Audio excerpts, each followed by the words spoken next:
Hey guys, it's your favorite pseudo Agarthan, and today we're gonna be looking at the um Martinican psychologist and psychiatrist Frantz Fanon's book Black Skin, White Mask. Um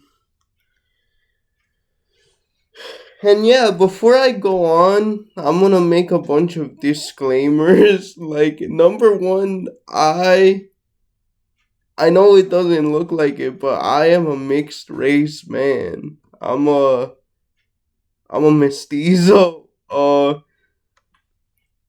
am the product of a quote unquote interracial marriage, and I think two or three generations of my family on both sides have been interracial marriages between, either other mestizos and Europeans or mestizos and indigenous people or mestizos and other mestizos. Um, I've said this before, but my dad is very visibly mixed race. He has an afro, he's brown. He kind of looks like John Goodman if he were indigenous, like basically. Um and my mom is very light. People think she's Eastern European, like Ukrainian or Russian. Uh and it just so happened that you know I came out looking more like her in terms of my general features, my eye color, my hair color.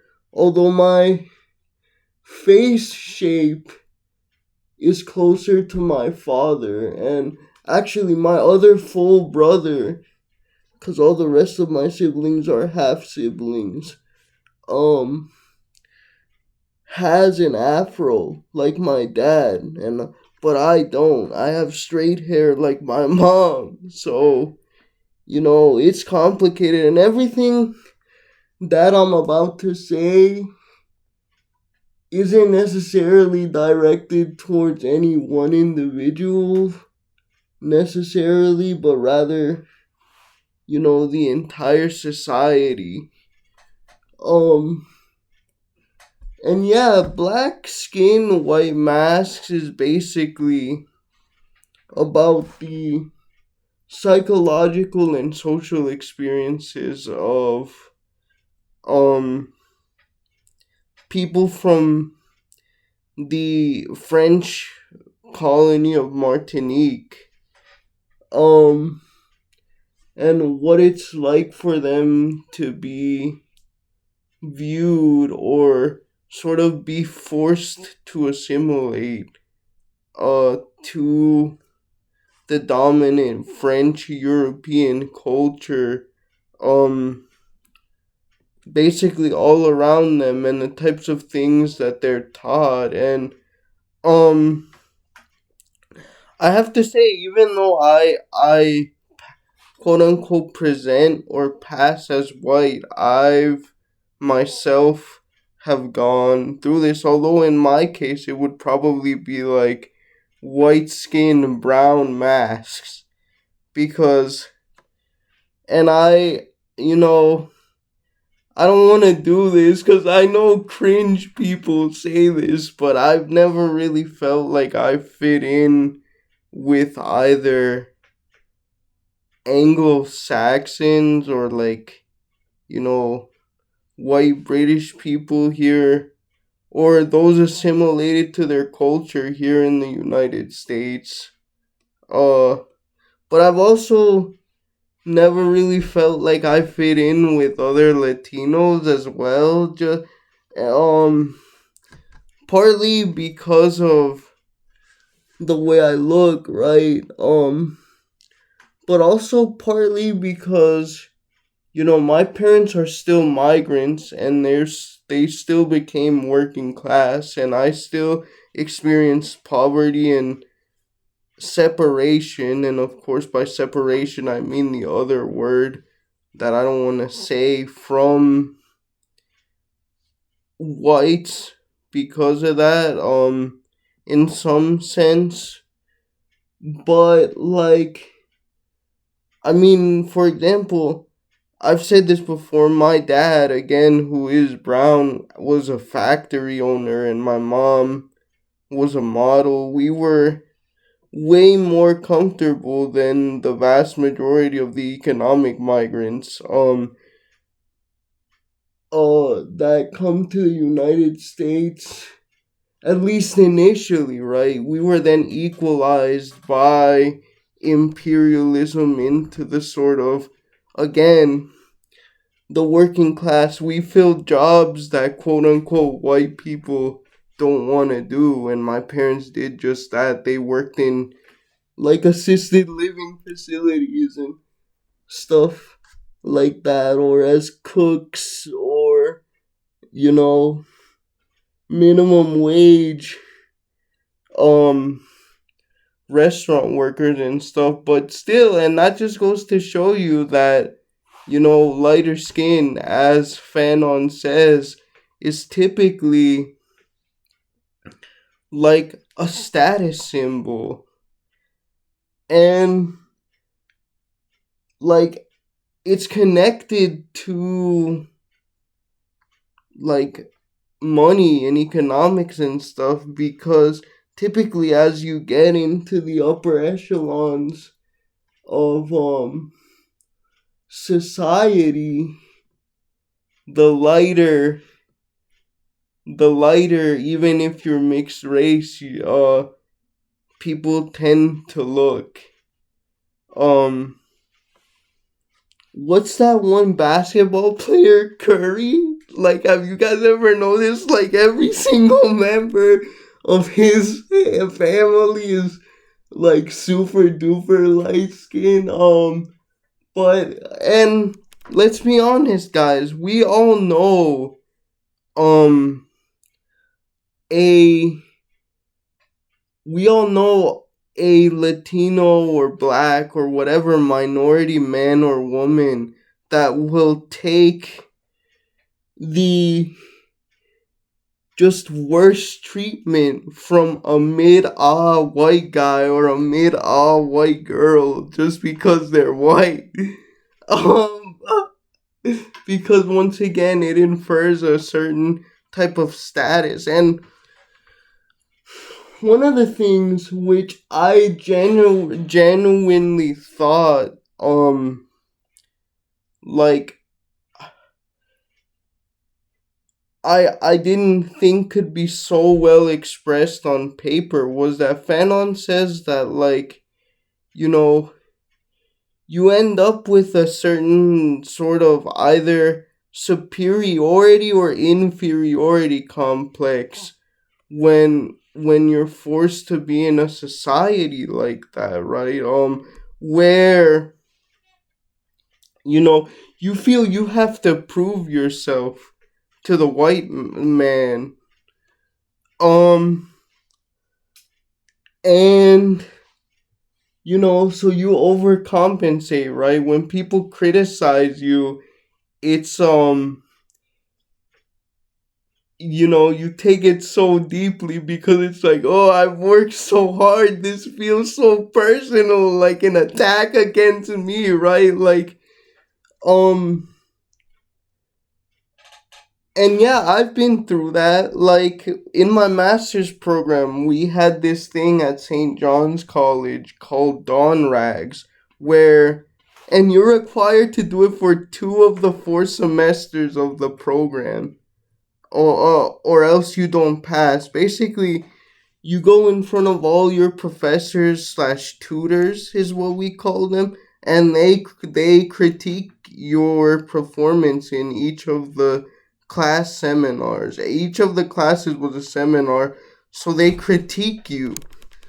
Um and I've said this before and I'm very grateful to it because, I feel like it did make me a better person, but for the second one, I don't know why, but like, bro, I got so offended at the things they were saying. I know deep down, of course, that they were just trying to help me, but like, as I said before in a video, like, you guys have to realize, bro, I was like one of four Latinos in the program, and I was the only physically disabled one. So, like, it's just so much pressure, bro. And, like, when they said all that stuff to me, again, I know it was for my good, but it just still it hit me so deep. And then there was another part where this professor of mine, this tutor of mine, who I now deeply respect, deeply respect, Lead Wells, he heavily criticized one of my essays, and he said that it wasn't good. And you know what? He was right, but I got so triggered, bro. I sent him like so many passive aggressive and sometimes even aggressive emails. And like, I rewrote it a bunch of times, and he didn't like either uh, or any of the revisions, but we quashed the beef. I spoke to him personally and apologized for my behavior, and he said it was all right. And like, but Fanon is totally right.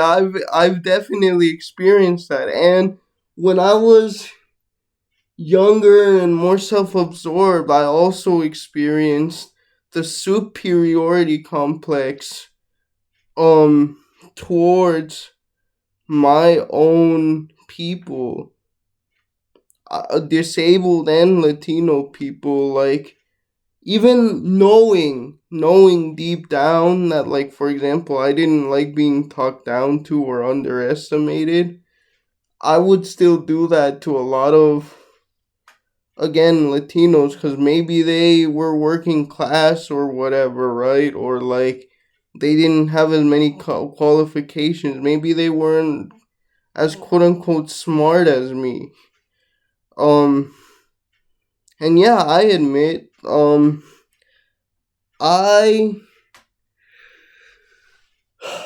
I, I was just full of myself, and it's because of that, right? Like, I didn't want to be viewed in the way a lot of Anglo-Saxon slash white Americans um view us, which is, either they view us like basically as kind of like an infestation or something like that, excuse me, that we're plotting to destroy white people or something like that, or they view us as sort of like lazy and like the only thing that we do is like yard work and stuff like that, and like, again, the stuff that white people don't want to do, which is kind of true, but it's because of the economic system. Like, that's the way it works. That's the way it always worked in one form or another. They used to do it with service, actual servitude of Africans and stuff like that, and they still do to some extent. If you look at the history of the sharecropping slash cropland system, uh, and so yeah, guys, but it was that pressure to sort of assimilate, bro. Guys, my name isn't even technically Gabe. It's Jose Gabriel. But it's like, my brother was also named Jose, but it's because he was always perceived as more Latino than I am because of how arbitrary is that, guys? My brother is a similar skin tone and shade to me, but because he has an afro, he was, more often perceived as being a person of color, even though, again, we have a similar skin tone and facial features. In fact, I there are only maybe two people max that have recognized me as like, mixed or a mestizo or whatever. One of my friends told me that I looked like that I looked like if Mussolini was a mestizo, and then he also told me that I, like, without my glasses on and in certain lighting, I looked like one of those colossal Olmec heads. Like those were my features. um, but yeah, it's just so arbitrary. Some of the things that or how people are perceived, and again, that's my full brother, guys. That's my full brother. It's not like a half brother. I would understand it more with a half brother, but and then when I was younger, my hair also used to be a lot lighter. It used to literally be blonde. In fact, that's where my nickname comes from, Canche. But yeah, because my brother was also named Jose and he was perceived as like usually closer to being a person of color, I guess. People just always called him Jose, but they called me um Gabe for Gabriel. But the thing is also Gabriel um in Spanish sounds phonetically close to Gabrielle in English, which is actually, a girl's name. In Spanish it would be Gabriela. So yeah, people just started calling me Gabe and it stuck. Even though, like I said, my name is Jose Gabriel. Um and my brother's name is Jose Gonzalo. So um yeah, it's interesting, once again, assimilation, but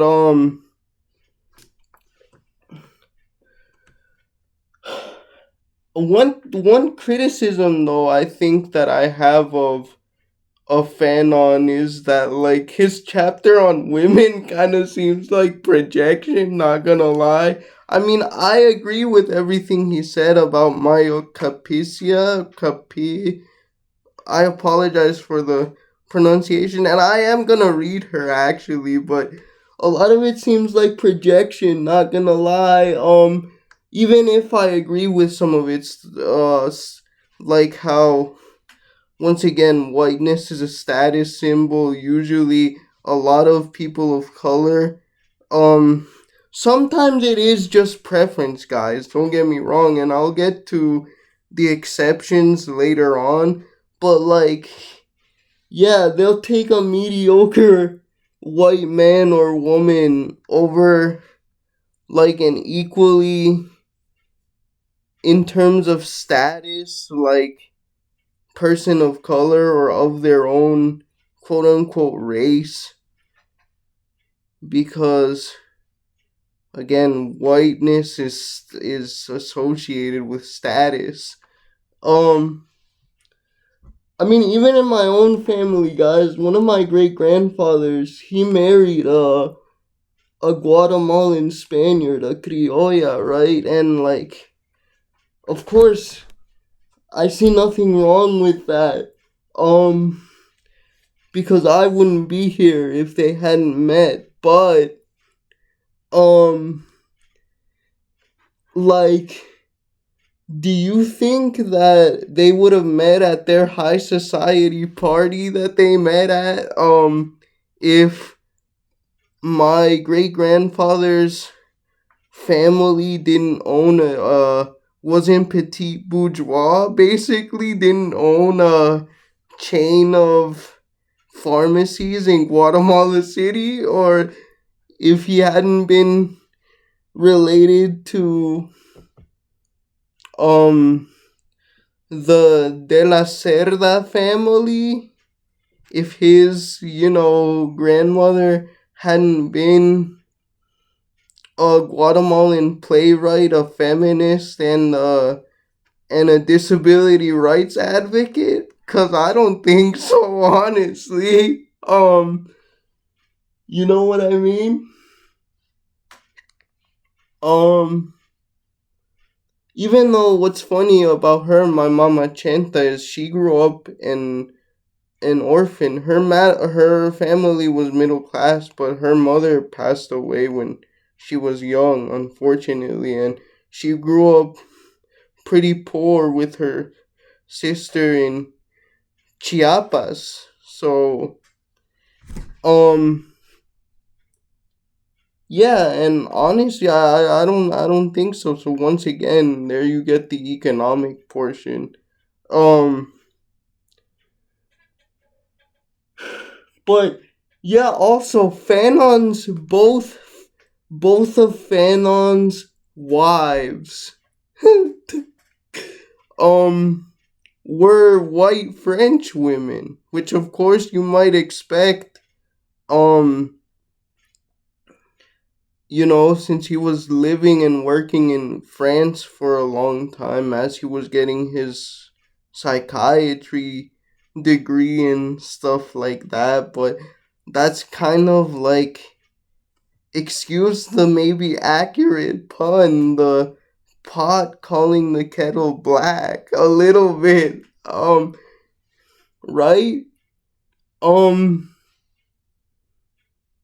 but yeah, and especially if you've gained, some sort of education and stuff like that, and you go back to the place where you were born and stuff like that, or spent your early life, once again, you do feel extremely alienated from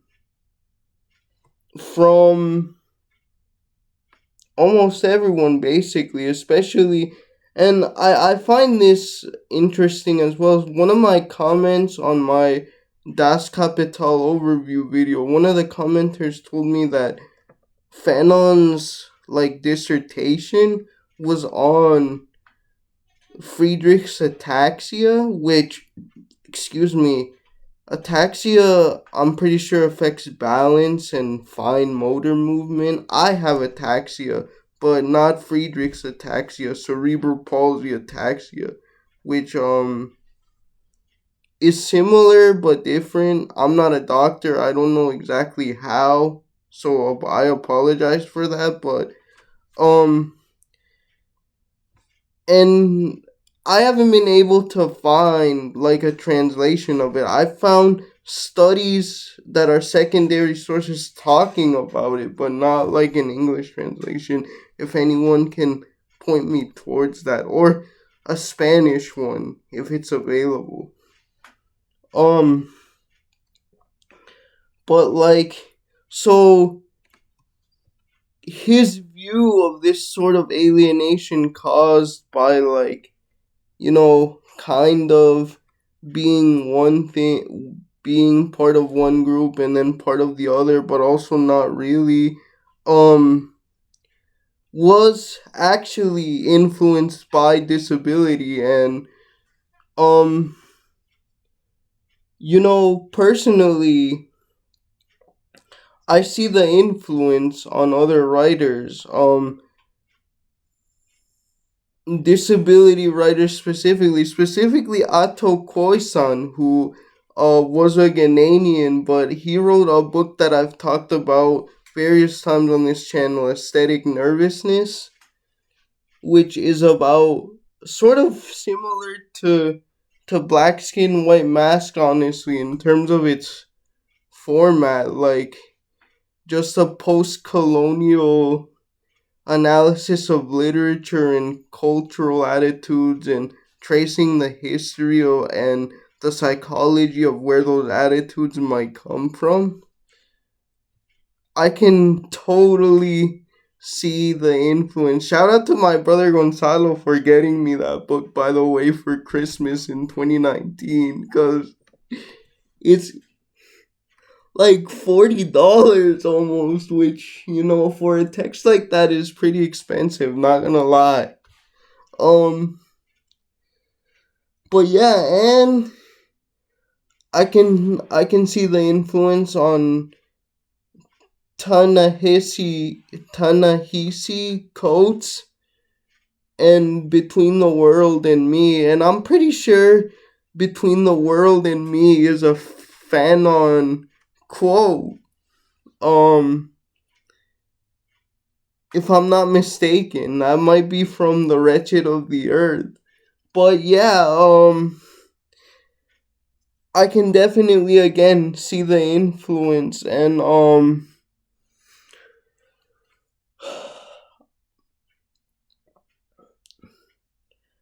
there's one part though where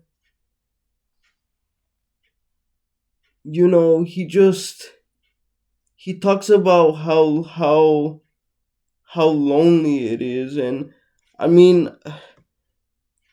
especially in the romantic sense, guys, he talks about a lot of the like negative stereo sexual stereotypes there are against black men, especially. Like, he talks about the old British Broadcasting Corporation, and how, like, tells a story of this um one one lady of the night in France who like becomes obsessed with the old British Broadcasting Corporation, but she's obsessed with like the idea of it, and like when she finally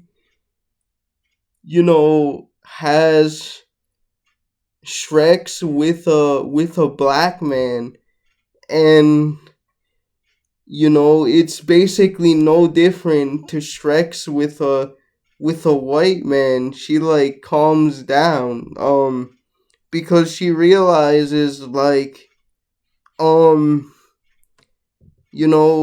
black men actually aren't animals or something like that. Like, the way they have Shreks is no different than the way other people have Shreks. And like, Fanon actually does a bit of anthropology where he's like, the reason why we Westerners, or those assimilated to Western culture, may view it like that is because, you know,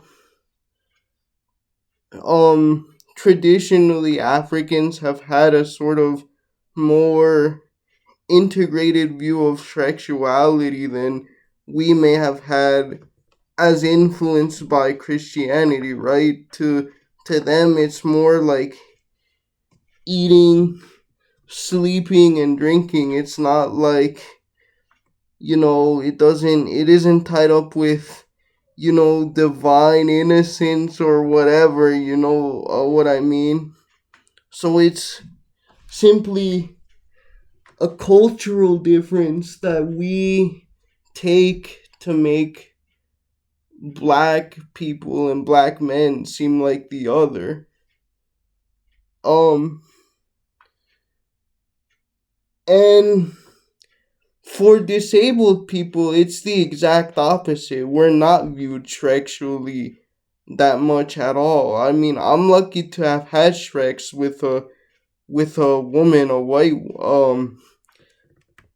uh a white woman, uh but for the most part, whatever the race of the woman has been, like, it's been very hard for me to get them to view me sexually. And I think a lot of that specifically, again, has to do with the fact that, like, disabled people are infantilized, and the fact that, the most common sort of portrayed um disability that involves wheelchairs is spinal cord injury, right? And a lot of people, for whatever reason, get the idea, and I know some people with spinal cord injury, or some men with spinal cord injury, in fact, cannot get it up, but many still can. But it's been, again, become ingrained in the society. So I think, even though I'm perfectly capable of, um sustaining blood down there, uh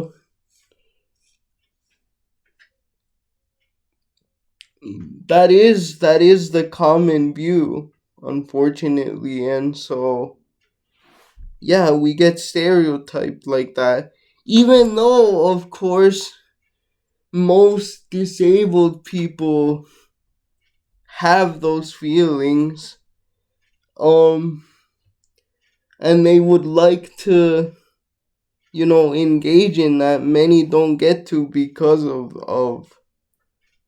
that. And honestly, I'll never forget too, about a year and a half ago, a viewer of this channel who was in, she didn't have the same condition, but she was also in a chair and stuff like that. She outright told me, like, because I know it's gonna be so much harder than with an able-bodied man, when I feel myself getting closer to another disabled person, like in a romantic way, or see them as potentially romantic, I immediately, like,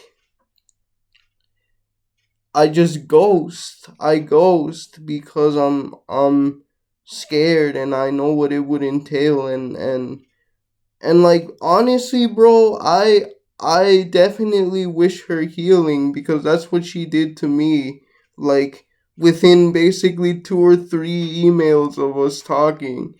But that does has have to change, because I've noticed that, and I've been guilty of that, where, like, once again, I want nothing to do with and with other disabled people. For a long time I felt that way, and it's like, no, I don't want to be associated with them, despite the fact that, like, in high school, guys, I would pretty much only have lunch with the special education kids. I wouldn't have lunch anywhere else, and I would spend my time, when I wasn't in other classes, there. Um and I'm glad to say that through therapy, um and through a lot of soul searching, and through a lot of growth that came with the acquisition of my master's degree, and finally completely finishing my education, I no longer feel that way, and that I have friends of all races and all ability levels. But it is unfortunately common, and I dislike that culture tells us that we have to be exactly like able-bodied people. That's not the right answer in my opinion, because I do feel that disabled people have a culture, they have ways of life which deserve to be protected against um the able-bodied and their eugenic ways of thinking. um and in Fanon's time, that movement for the African diaspora across many colonies and independent nations within Africa and the Caribbean was Negritude. Um and its principal spokesperson, or like flagship writer, was a Martinican. Um and excuse the pronunciation, I'm gonna butcher it. Ame Cesare. I'm sorry, but yeah, and he says like this is to take our view of ourselves back, right? But here's the nuance that I'm like, wow, okay, Fanon is cooking. He said it can only ever be negritude can only ever be a transitionary stage into the full recognition of of Africans and black people as full human beings by Europeans. And eventually he develops this he sort of extends this towards the end by coming back to Hegel and saying like, you know, the the entire point of being a subject, a human with like varying interests and stuff like that, is to be recognized by another, by an other, right? The self is a relation which, or that same relation which relates itself to itself and then relates itself to another. um but the trouble is with whether you're a Latino coming up against a white man, or a black man coming up against a white man, or an able-bodied person coming up against a disabled person, and vice versa, is what if the other person doesn't see you as fully human to begin with, right? And he he talks about like how if you're part of these groups and you interact with the dominant culture and the dominant people within that culture for a given amount of time, you're a representative of your group, and so you have to be either on your best behavior, or not even necessarily that, but everything you do will either confirm or deny your being a part of that entire group, right? You're never allowed to just be an individual like the dominant culture is. You're It's always, oh, he's like this because he's he's black, or he's disabled or he's X, Y, and Z. It's never he's like this because he's gay or because he's France, right? And like, yeah, he's so real for saying that because I've said that before, right? I've said that, and I've been so vulnerable on this channel because I really want people to see all of me, right?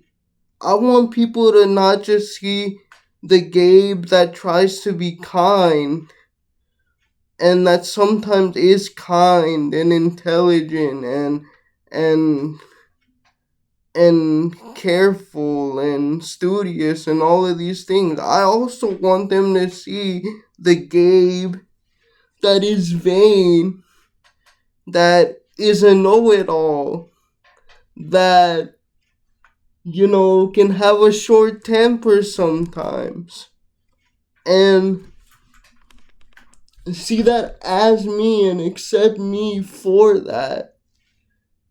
And I still believe in some amount of separatism from able-bodied society. I really do. I really believe in the establishment of real communal institutions for the disabled by disabled people, away from the able-bodied. Uh because they're allowed to have those things, and the groups within the able-bodied people, whatever you may be, man, woman, black, white, blue, yellow, red, whatever. Um, and I think we deserve that too, but as Fanon says, it can only be a transitory phase because the end goal should be for your humanity to be recognized. And you know what? I'll say it. I resent the able bodied. I resent the able bodied as a group. I really do. And because although I have never advocated for treating them any differently on this channel, quite the opposite actually. And I do think that maybe one day we could get to a level of the recognition of our humanity among them. Uh that will never erase the the social romantic um and just general societal rejection and all of the different experiences that I've and many other disabled people have experienced. I used to be angry, but now it's just resentment, and I have to be honest, that resentment is my fuel. It's my fuel. Um because, like, for example, I'll never forget, and this is, comes from being a Latino and less from being disabled, but I'll never forget, I went to a friend's house party, and I know she and her husband are probably watching this. She wasn't married at the time, but I went to a friend's house party, and it was a house party of primarily white people, and they were talking, and this guy that I met there, um he was talking about, like, how, oh yeah, like, I had a mental breakdown, I had to take a break from school, and like, my dad, who is a psychologist, like, gave me a few sessions or whatever. And I'm like, I just really felt like it's so out of place at that point, because it's like I wasn't part of the upper middle class. My parents weren't professionals, and it's like, what do you mean? Like, like my parents would have been out working, bro. My parents don't even necessarily believe in mental breakdowns and stuff like that. Like, at least not to the same level as white people. And I'm not saying they're wrong, but in a situation like that, I wouldn't gotten my hobby and then like just told to get better, basically, guys. Like, you know what I mean? Like, that's such a like I hate to use the term white privilege, guys. Like, for real. Especially in the US where there is no universal health care. Like, I'm like, what do you mean? Like, because for a lot of us, migrant, people, our parents are out working. We don't have time to worry about stuff like that. And if we do, we keep it to ourselves. I'm not saying it's healthy, but you can see how that alienation sort of comes up. Um and while I don't resent white people or really any race, I like I said, I do resent able-bodied people, and I hope that you know one day I can find motivation that's not based in resentment. And it reminds me of something that Nietzsche said in the genealogy of morals. And Fanon does, you know, kind of build on Nietzsche towards the end as well. But it's like, the jewel in the crown of Christianity was Jewish resentment against the Romans. And Yeshua, Jesus, his jewel, the jewel in his crown, was Christian love, agape. And I hope that one day, at the end of the tunnel, at the end of my resentment, when all is said and done, whether or not I have my own family, whether or not I am ultimately accepted into the society at large, I hope that I'll have jewels too, moral jewels. And as Fanon says, there are still battles to be fought, and either won or lost, but the battles are still there, especially now.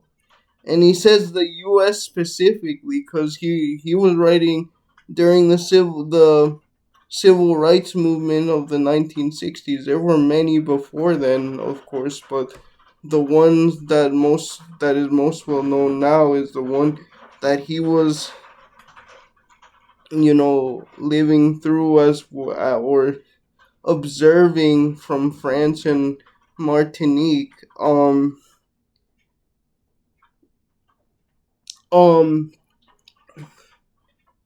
there are still battles to be fought, and even if we don't win them, you still have to fight. So whether it be through resentment, whether it be through just positive feelings of love, keep fighting, guys. Keep fighting, because the ultimate goal is to